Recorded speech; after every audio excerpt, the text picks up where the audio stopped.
మా పార్టీ తప్ప వేరే ఏ పార్టీ ఉంది? వేరే ఏ పార్టీ లేదు. సో వేరే ఏ పార్టీ లేనప్పుడు ప్రతిపక్షం అనేది ఎవరికి ఇవ్వాలి?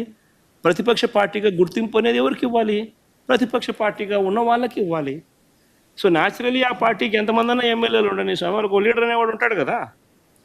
సో ఆ లీడర్ని ఏమంటారు? ప్రతిపక్ష నాయకుడనే అంటారు కదా, వేరే పేరు ఏమన్నా అంటారా? సో ప్రతిపక్ష నాయకుడు అని చెప్పి నువ్వు ఎప్పుడైతే అంటావో అప్పుడు ఏంది, దాని అర్థం ఏంది? లీడర్ ఆఫ్ ది హౌస్కి ఎంతసేపు మైక్ ఇవ్వాలనో అంతేసేపు దాని తర్వాత స్థానంలో ప్రతిపక్ష పార్టీ నాయకుడికి ఇవ్వాలి. ఎందుకు ఇవ్వాలి? ఇవన్నీ చెప్తాడు కాబట్టి. ఇవన్నీ అవతల ప్రతిపక్ష పార్టీ చెప్పినప్పుడు నువ్వు రిపేర్ చేసుకోవాలి కాబట్టి. అది గవర్నమెంట్ చేయాల్సిన డ్యూటీ కాబట్టి, పని కాబట్టి. కానీ ఇక్కడేం జరుగుతూ ఉంది? నేను చెప్పనివ్వను, నేను ఎవరి స్వరము విననివ్వను, నీకు 5 నిమిషాల కన్నా ఎక్కువ మైక్ ఇవ్వను అని నువ్వు